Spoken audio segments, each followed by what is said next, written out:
성경 말씀 보겠습니다. 마태복음 26장 1절에서 13절까지 보도록 하겠습니다. 26장 1절에 예수께서 이 말씀을 다 마치시고 제자들에게 이르시되 너희의 아는 바와 같이 이틀을 지나면 유월절이라 인자가 십자가에 못 박기 위하여 달리우리라 하시더라. 그때에 대제사장들과 백성의 장로들이 가야바라 하는 대제사장의 아문에 모여 예수를 개인으로 잡아 죽이려고 의논하되 말하기를 민요가 날까 하노니 명절에는 말자 하더라. 예수께서 베다니 문둥이 시몬의 집에 계실 때에 한 여자가 매우 귀한 향유 한 옥합을 가지고 나와서 식사하시는 예수님의 머리에 부으니 제 아들이 보고 분하여 가로되 무슨 의사로 이것을 허리하느뇨. 이것을 많은 값에 팔아 가난한 자들에게 줄 수 있었겠도다 하거늘 예수께서 아시고 저희에게 이르시되 너희가 어찌하여 이 여자를 괴롭게 하느냐. 저가 내게 좋은 일을 하였느니라. 가난한 자들은 항상 너희와 함께 있거니와 나는 항상 함께 있지 아니하리라. 이 여자가 내 몸에 이 향유를 부은 것은 내 장사를 위하여 함이니라. 내가 진실로 너희에게 이르노니 온 천하에 어디서든지 이 복음이 전파되는 곳에는 이 여자의 행한 일도 말하여 저를 기념하리라 하시니라. 아멘. 아멘. 오늘 읽은 본문은 두 가지 에피소드로 기록되어 있는데 이것을 연결을 하면 제목을 붙인다면 유월절과 예수님 이런 주제가 될 것 같습니다. 예수님께서 앞장 25장 그 앞에 24장에서 천국은 이와 같으니라고 하면서 천국에 대한 비유를 두 장을 걸쳐서 말씀을 하셨고 오늘 26장에서는 이제 그 비유가 끝나고 난 이후에 예수님께서 제 아들에게 이제 이틀 지나면 6월절인데 내가 사람들에게 끌려가서 십자가에 못 박혀서 죽을 것이다 이렇게 제 아들에게 말씀을 하셨습니다. 예수님이 자기가 죽을 것을 이야기한 것은 여기에 처음은 아니고 그 앞부분에도 종종 내가 사람들에게 끌려가서 죽는다라는 이야기를 몇 번 하셨죠. 여기는 이제 마지막으로 이야기하고 난 뒤에 이틀 후면 정말 죽으니까 임박한 상황에서 예수님께서 6월절이 되면 내가 십자가에서 죽는다. 그전에는 6월절에 죽는다라는 말씀을 하시지 않았고 그냥 사람들에게 발려서 내가 죽는다라는 이야기는 몇 번 하셨습니다. 여기는 구체적으로 이틀 후 6월절에 내가 십자가에서 죽는다 이런 말씀을 제 아들에게 하셨습니다. 그럴 때에 이쪽 한쪽 장면 대제사장과 백성의 장로들이 대제사장 집에 모여서 의논하는 이야기를 본문이 기록하고 있습니다. 대제사장 그리고 장로들은 지금으로 이야기하면 그냥 국회의원 같은 그런 굉장히 중요한 그런 모임에 있었다 이렇게 보면 되는데 그들이 모여서 의논하기를 예수를 잡아서 죽이자. 더 이상 이렇게 혼란을 일으키면 괜히 민심만 어수선해지고 안 좋으니까 죽이자고 서로 의논을 하면서 한 말이 명절에는 이틀 후 6월절 명절이라고 합니다. 명절에는 죽이면 그건 합당하지 않으니까 그냥 그걸 지나서 그 일을 처리하면 좋지 않겠냐 이런 이야기들이 서로 오고 갔습니다. 예수님은 제 아들에게 이틀 후면 6월절인데 그날 내가 십자가에 못 박아 죽어야 된다고 그러고 정작 예수님을 죽이려고 하는 그 주도권을 가지고 있는 종교 지도자들은 명절에 죽이면 민요가 분위기가 안 좋으니까 그때 말고 다른 때 죽이자라고 이렇게 이야기가 되었습니다. 거기서 참 중요한 게 있는데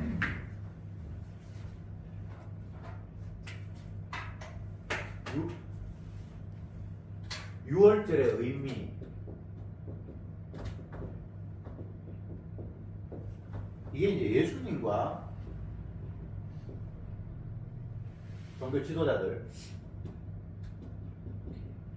이게 좀 달라요. 예수님은 6월절에 자기 자신이 한 마리의 어린 양이 되어야 된다. 십자가에 죽죠. 근데 이 사람들은 예수님을 죽이려고 하는데 예수님의 어린 양이라는 식으로 예수님을 죽이려고 한 건 아니고 골칫덩어리고 우리나라 전체에 암적인 요소가 되니까 그냥 없애자.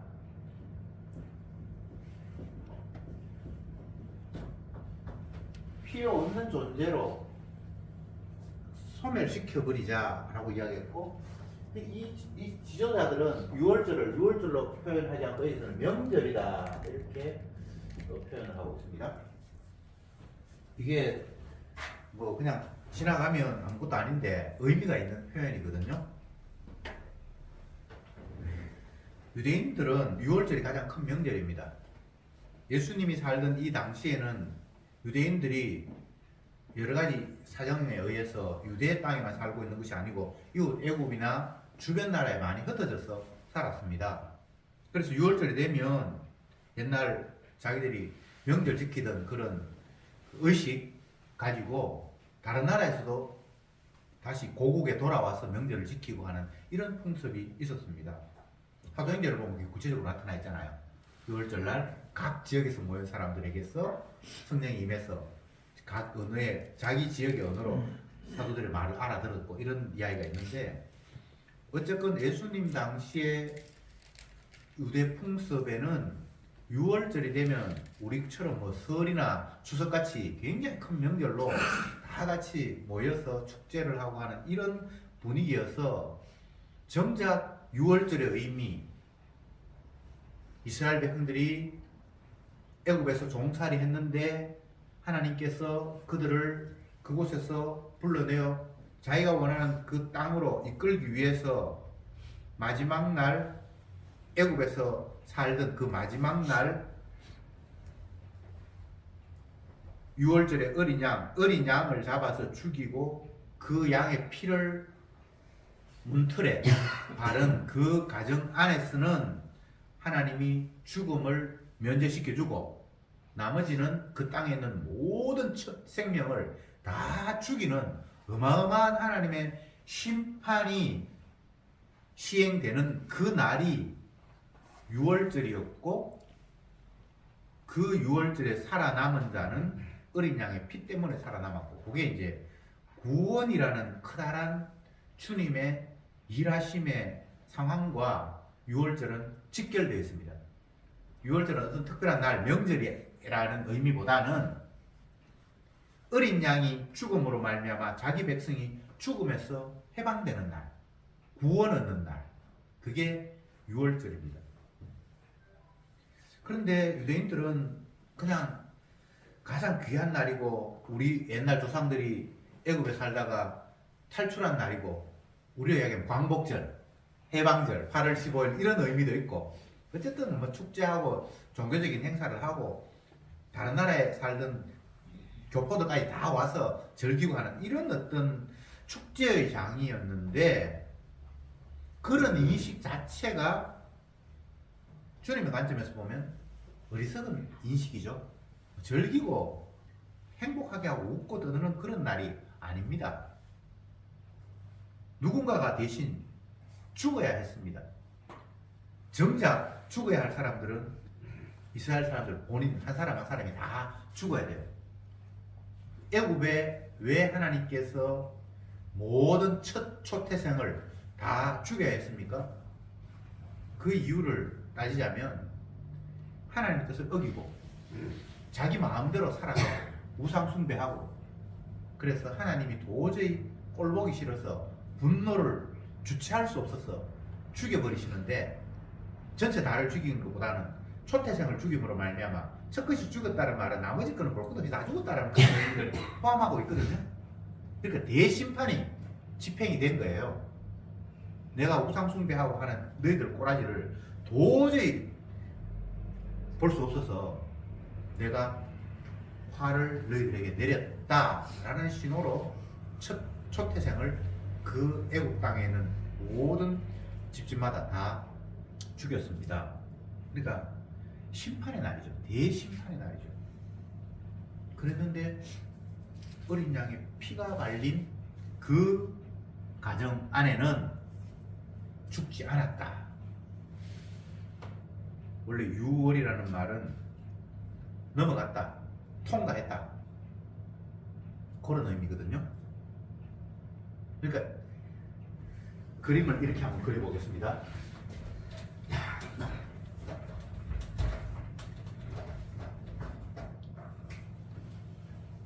이게 애굽입니다. 주님께서 출애굽시대 때 애굽의 심판에 따라 말한, 애굽은 이 세상 전체를 대변한 거예요. 세상 전체를 대변하는 겁니다. 근데 하나님 보실 때 우상 숭배,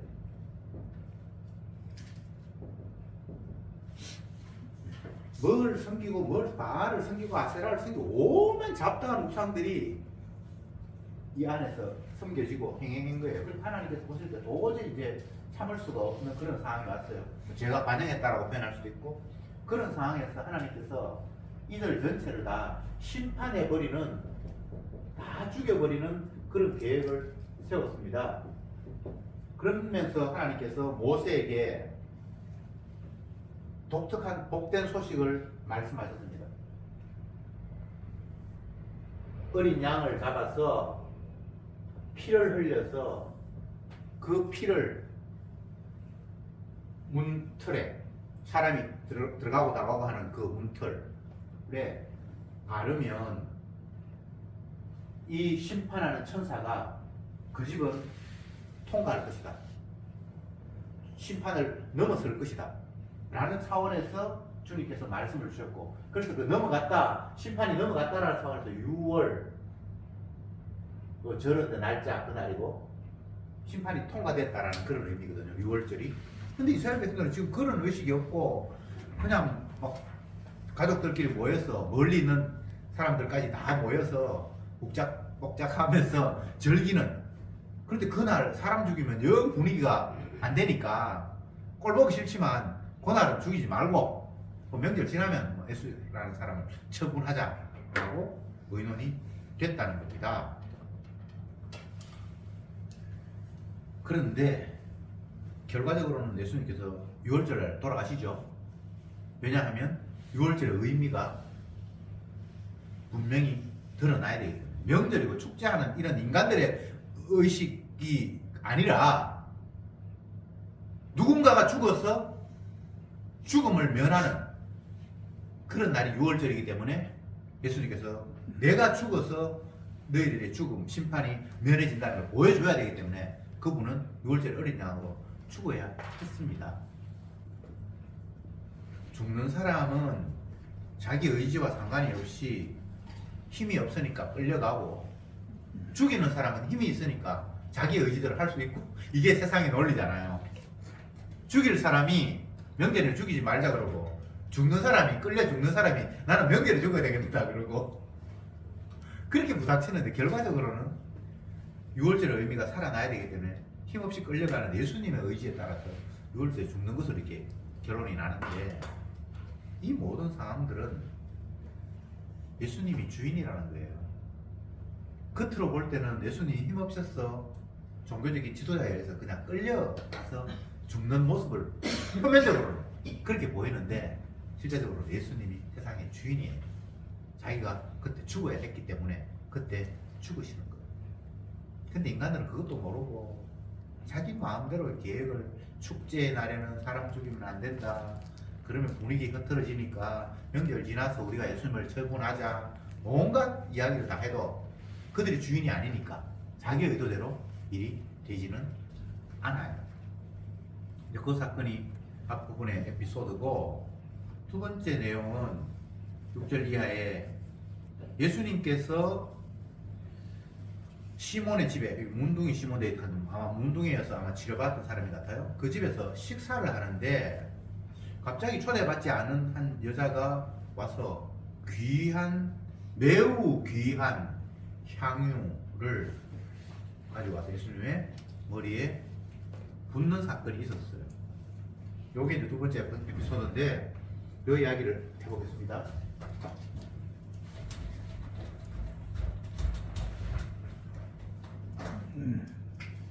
14자리.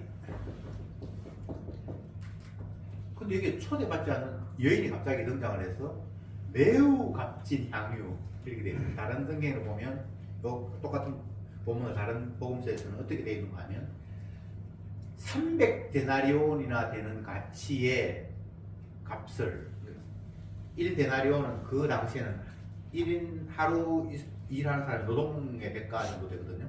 그럼 예를 들어서 요즘에 일하는 게 하루에 일하는 사람 한 10만 원 번다 그러면 300만 원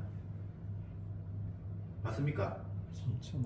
하루 3천만 원 죄송합니다. 제가 공을 하나 뺐네요. 그러니까 365일이니까 65일 빼고 어쨌든 거의 1년 정도의 그 어떤 노동자의 일하는 1년 연봉이라고 생각하면 되죠. 그거 굉장히 비싸잖아요.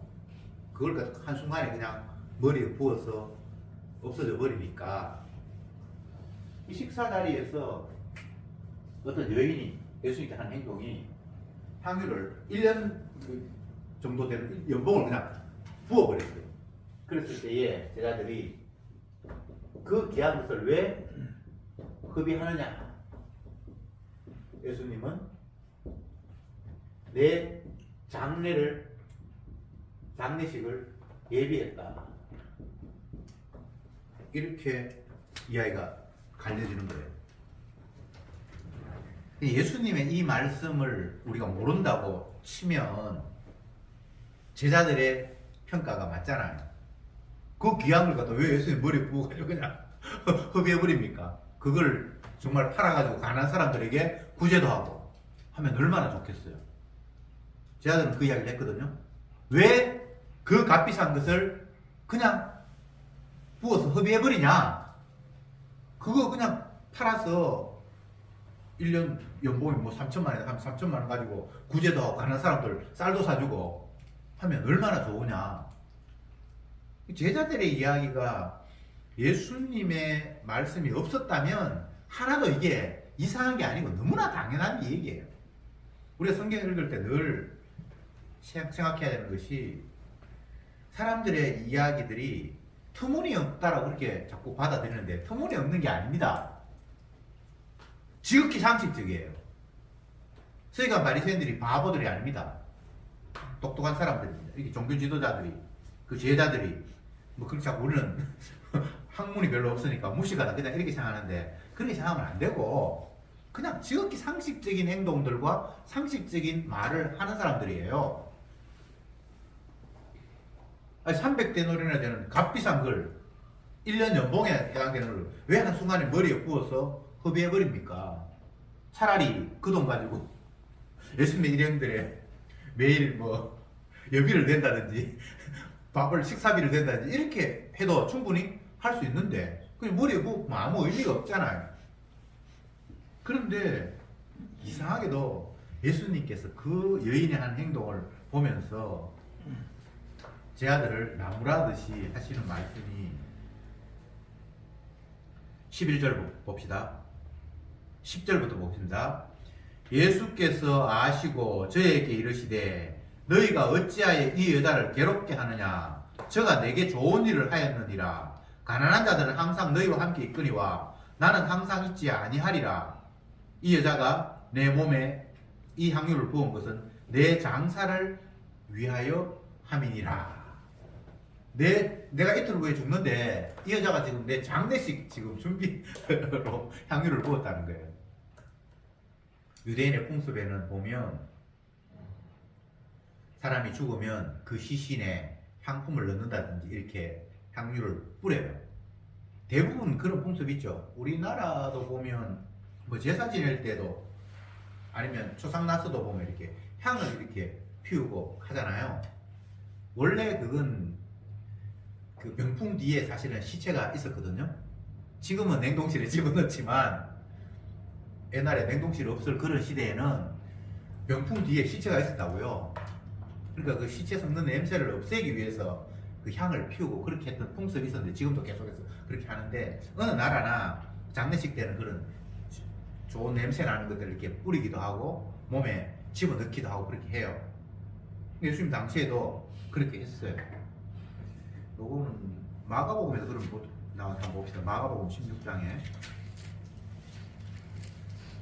마가복음 16장 1절에 안식일이 지남에 막달라 마리아와 야고보의 어머니 마리아와 또 살로메가 가서 예수께 바르기 위하여 향품을 사다 두었다가 이렇게 돼 있죠. 예수님 시체에 가서 향품 이렇게 하려고. 그건 유대인들의 풍습이에요. 근데 예수님 아직 죽지도 않았는데 여인이 값비싼 향유를 머리에 부었는데 예수님은 내일 그 시체에 향품 부었다 이런 식으로 해석을 했어요. 여자가 진짜 그런 의미를 한 건 아니고요. 여인은 주님이 너무나 귀하기 때문에 자기 가장 귀한 것들을 그냥 주님한테 드리고 싶은 마음 뿐이었어요. 그냥 이걸 의비한다 뭐 아니면 장례를 위해서 예비한다 그런 생각은 아무것도 없었고 그냥 자기 귀한 것을 주님한테 드리고 싶어서 드렸을 뿐인데 주님이 그걸 해석하기를 이 여자는 내가 죽을 장례식을 예비했다. 이거 너무나 훌륭한 일이다라고 이렇게 예수님께서 일방적으로 해석했다 이 말입니다. 성경에서 보면 예수님의 그 해석이 굉장히 일방적이에요. 모든 걸 다 자기에게 끌고 와서 자기에게 적용시켜버려요. 근데 그게 사실이 진리거든요. 맞거든요. 세상은 다 예수 그리스도를 위해서 만들어진 세상이에요. 그 무엇도 주님과 무관한 게 아무것도 없어요. 사람이 그걸 알든 모르든 주님은 모든 것들을 당신이 원하시는 대로 끌고 가고 있어요. 명절에 죽이지 말자. 그건 인간의 생각이고 예수님은 6월절에 죽어야만 자기의 죽음이 의미가 있어요. 그래야만 자기 백성의 죄를 위해서 죽는 한 마리의 어린 양, 흠없는 어린 양이 되기 때문에 예수님은 6월절에 죽어야 했어요. 그리고 여인이 뭐 어떤 마음으로 들었든지 그건 떠나서 자기 장례를 예배했다고 그렇게 말하면 그게 그렇게 되는 거예요. 내 장사를 예비했다. 내 장례를 예비했다. 그러니까 온통 세상은 예수님을 위한 구도 말고는 다른 구도를 주님은 설정한 적이 없어요. 우리가 잘 아는 이사야 43장에 이 백성은 내가 나를 위하여 지었나니 나의 찬송을 부르게 하리 함이라. 주님이 처음 자기 백성을 만든 목적 자체가 자기를 위해서, 자기 영광을 위해서 만들었어요. 그래서 우리가 찬송을 하든 말든 주님은 찬양을 받아요. 해가 무슨 노래를 하며 달이 무슨 찬송을 하겠습니까? 근데 주님은 찬양을 받아요. 그게 주님의 일하심이에요. 이걸 이제 우리가 알아야 되는데 고린도전서에서 우리는 먹든지 마시든지 주님의 영광을 위해서 해야 된다. 그리고 모든 사람은 사나 죽으나 주의 것이다. 그렇게 얘기를 했잖아요. 그러니까 이것은 주님의 일방적인 선언이잖아요. 그렇잖아요. 사나 죽으나 주의 것이다. 근데 인간들은 그렇게 생각하지 않죠. 사나 죽으나 먹든지 마시든지 나를 위해서 해야 된다고 생각하는데 주님은 자기를 위해서 하게 된다는 거예요. 결과적으로. 가룟유다가 예수님을 파는데 결국은 주님의 언약을 이루는 한 방패가 되어버려요. 그래서 사나 죽으나 주의 것으로 주님이 활용하고 계시는 거예요. 자꾸 우리는 하나님의 말씀을 내가 이루어야 된다고 생각하는데 그게 아니에요. 하나님의 말씀은 하나님이 이루시는 거예요. 그 여인이 나의 장례를 예비했다고 하면 그 예비한 거예요. 본인의 의사하고 상관이 없어요. 하나님은 모든 세상을 자기를 돋보이게 하기 위해서 자기 자신의 십자가의 의미들을 자랑하기 위해서 세상에 펼쳐지고 있기 때문에 그런 거예요. 성도들은 뒤늦게 그 사실을 알죠. 아, 이건 마저도 뭐 예를 들어서 다윗이 우리아의 아내를 범하고 그건 그 당시에는 자기 욕정에 끌려서 그냥 한 행동이에요. 근데 결과적으로 주님이 그 모든 것들을 주님의 자기 쪽으로 해석을 해버리잖아요. 그럼 나중에 성도는 깨달아요. 맞네. 이거 나는 내 욕심 때문에 했는데 결과적으로는 하나님께서 자기 영광을 위해서 이 모든 것들을 활용하시는데 나는 그냥 끌려갔네. 그래서 나는 죽기만 범죄했다. 이런 희한한 이야기를 하죠.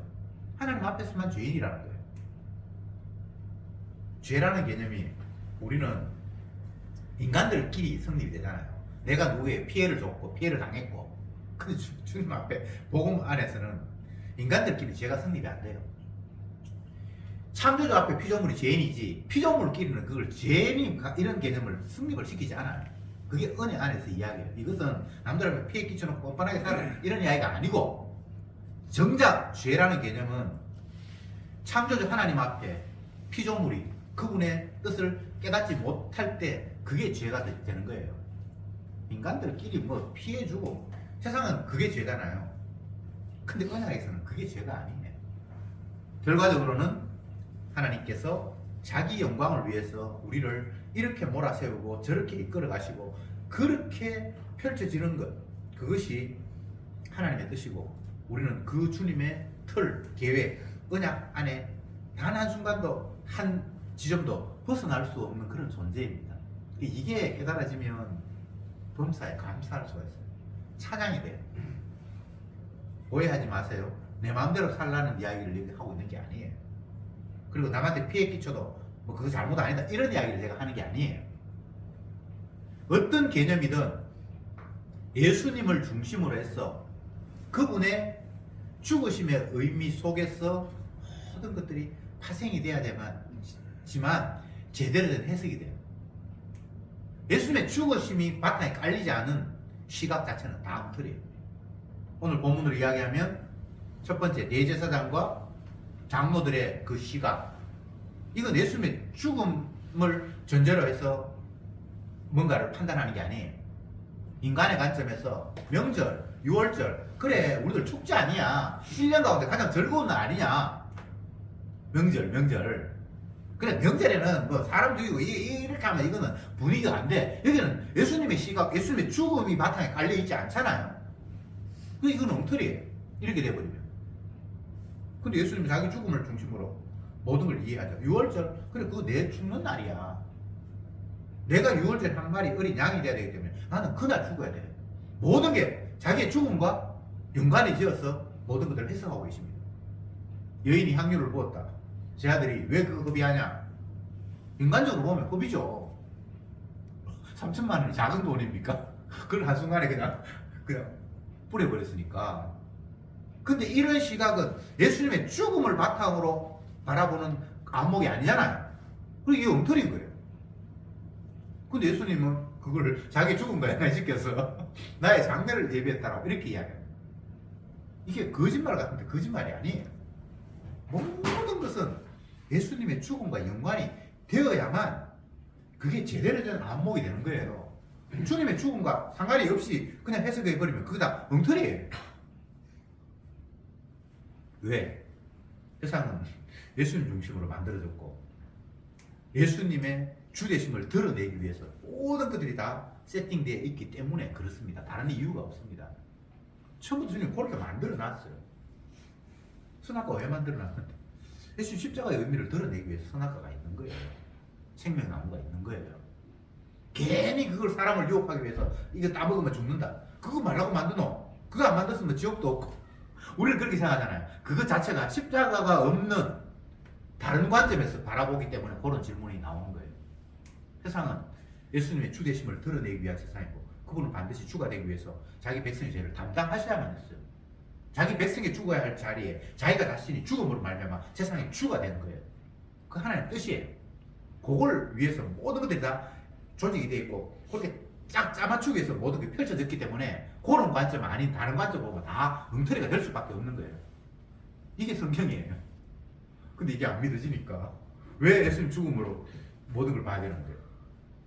예수님께서 반석 위에 세우지 않으면 그 집이 다 무너진다. 우리는 그걸 단순히 그냥 집 건축하는 그런 걸로만 그냥 쉽게 받아들이잖아요. 집 이야기가 아니거든요. 그 반석이 예수님 자기 자신이고 그 위에 뭔가가 세워져야 그게 굳건한 것이고 그게 제대로 된 것이지, 그 반석이 없으면 그건 건물 아니야, 그건 아무것도 아니야. 그 말을 주님께서 하셨다 이 말입니다.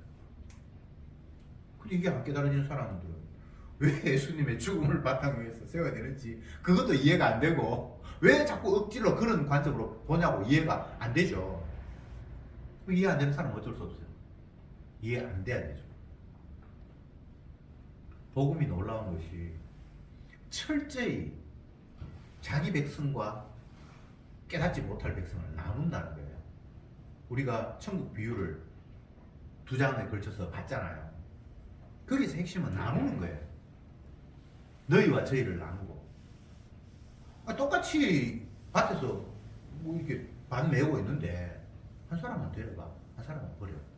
똑같이 혼인 잔치가 벌어졌는데 10명의 처녀가 들러리로 참석을 했는데 5명은 그 잔치에 참여하고 5명은 못 해.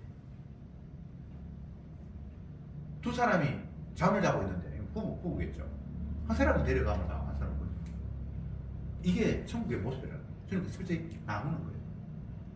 복음은 들을 귀 있는 자에게 능력으로 들려지게 하시고 못 들을 자에게는 철저히 감추면서 더더욱 어렵고 헷갈리도록 그렇게 주님께서 작동을 하시는 거예요. 그게 복음의 능력이에요. 우리의 이해도가 아닙니다. 복음의 십자가 그 도 자체가 구원 얻을 사람들에게는 능력으로 다가가고 못 얻는 사람들이 그게 어리석게 들려서 도저히 그게 접근할 수 없는 능력이 그 십자가 복음 안에 그냥 장착되어 있는 거예요. 이게 사람의 이해도가 아닙니다. 설명하는 사람이 잘 설명해서 되는 게 아닙니다. 십자가의 그 능력 자체가 그렇게 장착이 돼 있어요. 그러니까 자꾸 우리가 오해를 하는 게 내가 어떻게 잘 설명하면 저 사람이 복음을 깨달을까? 그게 말이 안 되는 거예요. 못 깨달을 사람들은 그 자체가 이게 십자가라고 하면 이 십자가의 자체의 능력이 못 깨달을 사람한테 점점 더 어렵게 헷갈리게 만들고 깨달을 사람에게는 그 마음에 침투해서 깨닫게 하시는 능력이 이 자체에 있어요. 전하는 자나 받는 사람이 그런 능력이 있는 게 아닙니다. 그래서 복음 전하는 사람은 무능한 자를 주님 부른다고 했어요. 우리 가운데 뭐 능력 있는 자가 많지 않고 똑똑한 자가 많지 않고 다 그냥 아무것도 아니에요. 그냥 강야에서 외치는 소리에 지나잖아요. 소리 자체가 능력이 아니잖아요. 그렇죠? 네. 그래서 이 땅의 모든 피조물들은 사도라고 할지라도 뭐 여기에서 뭐 예수님의 제자들을 주님께서 보여주시는데 무능한 자로 지금 계속해서 비춰주고 계시죠. 그렇잖아요. 많은 능력을 봤어요. 주님의 능력도 보고 오병이어도 보고 그 하나님께서 그분의 주옥 같은 말씀으로 그들에게 깨우치기도 하고 근데 못 깨닫잖아요. 제자들의 모습이 결국은 십자가 질 때까지 계속 어두움으로 있잖아요. 그러니까 인간은 그런 존재라는 거예요. 죽었다 깨나도 하나님의 말씀을 이해하거나 주님의 뜻을 깨닫거나 할 수 없는 무능자라는 사실을 끝까지 보여주시는 거예요. 그래서 저희들은 능력을 가진다 그런 생각 가지면 그 교만이에요. 말씀 앞에 무능자로 날마다 드러나야 돼요. 아, 나는 죽었다 깨나도 안 되는구나. 나는 주님을 십자가에 못 박을 수밖에 없구나. 귀한 여인이 한 여인이 값진 향유를 깨트릴 때 우리도 똑같이 저거 후배하는 거네 라고 밖에 볼 수 없는 존재구나 라고. 또 만약 내가 서기관이나 대제사장의 능력을 가졌고 장로들의 자리에 앉았다면 예수님 같은 그런 형태를 보이는 그런 사람을 당연히 잡아 죽여야 되고, 그리고 그 죽을 때 명제를 죽이면 안 되고, 우리가 그냥 그런 존재예요. 이걸 자꾸 특별하게 악한 놈이라고 생각하지 말고, 주님의 은혜가 안 오면 이런 시각 외에는 다른 시각이 안 된다고 그렇게 우리가 늘 본문을 보면서 그렇게 깨달아야 되는 거예요. 그런데 어느 날 갑자기 주님의 하심이 그래, 힘없이 끌려 죽으시는 예수님이 힘없어 끌려 죽는 것처럼 보이지만 그분은 당신의 뜻을 저런 식으로 이루어 가시는구나. 저분이 주인이지 힘이 없어서 끌려가는 것이 아니라 아버지 뜻을 이루기 위해서 저 모습을 보이는구나. 이렇게 이제 깨달아지는 것이고, 또 힘 있어 보이는 그 대제사장 서기관 자기들이 의논해서 예수님을 이때 죽이자 저때 죽이자. 그렇지만 그들은 결국은 하나님의 뜻을 알지 못해서 지멋대로 말하고 지멋대로 행동하는 어리석은 자들이구나. 그래서 이들에게 힘을 요구하거나 그들에게 아부해야 될 이유가 하나도 없어요. 사도가 복음을 전하면서 많은 핍박을 받는데, 핍박이라 그러면 뭐 그 당시에는 자기를 죽일 수 있는 그 세상에 법을 가진 권한을 가진 그런 사람들, 또 감옥에 가두고 뭐 매질하고 그런 사람들이 권한을 가지고 있는 것 같은데 그들 앞에 전혀 기죽지 않아요. 왜? 주님께서 모든 일들을 하시기 때문에 주님이 허락하셔야만 그들이 나를 어떻게 할 수 있지. 자기들이 자기 원하는 대로 한다는 걸 그들은 인정하지 않기 때문에 주님이 저 사람을 지켜서 나를 때리면 그거 내가 맞아야 되고 다윗이 쫓겨다니면서 그런 고백을 하잖아요. 자기를 저주하고 비난하고 할 때 내 또라 주님께서 사람 시켜서 나에게 저주하라고 하는데 내가 저주 받아야지. 이런 태도란 말이죠. 그 사울을 죽일 기회가 있는데 하나님께서 그를 왕으로 세웠다. 기름 부어 세웠다. 내가 어떻게 할 수 있는 게 아니다. 주님이 알아서 하신다. 그런 태도란 말이에요. 왜냐하면 겉으로 보이는 것이 다가 아니라 십자가의 능력이, 주님의 능력이 이 모든 것들을 움직이고 계신다는 것들을 깨닫기 때문에 그게 마음이 좋아서 그런 거 아닙니다. 네. 자기를 죽이려고 하는 사람들 얼마나 마음이 넓었으면 그 사람까지 용서할까? 그건 복음이 아니에요. 그런 사람이 아니에요.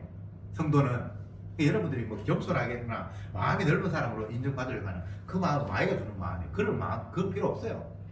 그냥 주님의 시각, 십자가 중심으로 바라보니까 결국은 주님께서 자기 영광을 위해서 일하심이 그냥 선뜻 깨닫게 되고 그냥 잠깐 보이는 거예요. 보이는 것만큼, 보여주시는 것만큼 우리가 다 알 수는 없습니다. 주님이 깨닫게 하신 만큼 그 이상을 우리가 욕망할 필요도 없어요. 내가 모든 걸 다 깨달았으면 좋겠다. 그거 건방진 일이에요. 누구도 주님께서 그렇게 하지 않았어요. A라는 사람에게 이만큼, B라는 사람에게 이만큼 각자 깨닫는 바가 다 달라요. 그래서 십자가 중심으로 내가 지극히 작은 것을 깨달았다 할지라도 그건 주님께서 주신 것이기 때문에 작은 게 아닙니다. 비교할 이유도 아닙니다. 하나님께서 또 십자가의 은혜로 나를 깨닫게 하셨구나. 그럼 그냥 감사할 뿐이죠. 13절 마지막 절 봅시다. 내가 진실로 너희에게 이르노니 온 천하에 어디서든지 이 복음이 전파되는 곳은 이제 여자의 행한 일도 말하여 저를 기념하리라 하시니라. 여기서는 여자를 기념한다는 차원으로 받아들이면 안 되고 모든 피조물들은 결국은 주님의 죽으심을 높이고 그 의미에 부합되는 삶이 되도록 하신다는 거예요. 주님의 죽으심과 상관이 없으면 그는 멸망받을 자입니다. 성도는 주님의 십자가 지심과 반드시 결부되어 있습니다. 예수님이 왜 죽었죠? 자기 백성의 죄를 담당하기 위해서. 그러니까 자기 백성과 주님의 죽음은 결부되어 있죠. 그러나 자기 백성이 아닌 사람은 주님의 죽음과 의미 없어요. 그를 예수님이 안 죽었으니 이게 참 무서운 이야기예요. 아무에게나 주님의 자기의 생명을 내주시는 분이 아니에요. 아버지께서 내게 맡긴 생명이 있어요. 따로 택한 백성이 있어요. 하나님이 기뻐하시는 생명이 따로 있어요. 그를 위해서 주님이 대속의 죽음을 죽었지 모두에게 죽은 게 아니에요. 19세기 신학에서 가장 크게 일어났던 충돌 중에 하나가 예수님이 온 인류를 위해서 십자가에 죽으셨냐 자기 백성을 위해서 죽으셨냐 그것 때문에 신학자들끼리 대충돌이 일어났어요.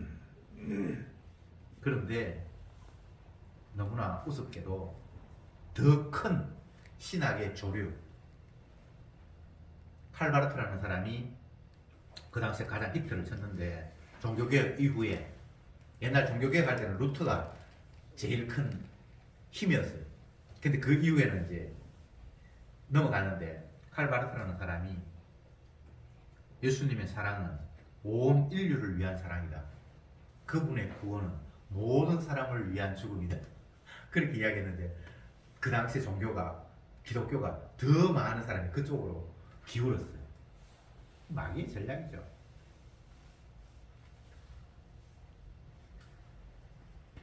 세상은 주님을 위한 세상 그리고 모든 피조물은 예수님의 죽으심의 의미와 결부된 것.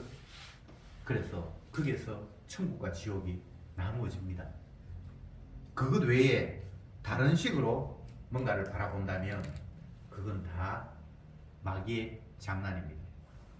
세상은 주를 위해서 만들어졌고 주에 의해서 움직여지고 결국 주가 원하는 대로 결론이 내려집니다.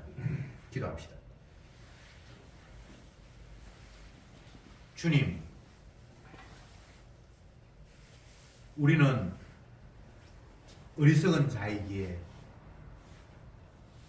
선악과를 다 먹고 내가 스스로 신이 되려고 하는 그 마음속에 평생을 살아가기에 내가 주인공이 돼야 되고 내게 유익한 일이 일어나야 되고 내가 원하는 대로 일이 되었으면 하는 그런 마음들을 단 한순간도 떨쳐버리지 못합니다.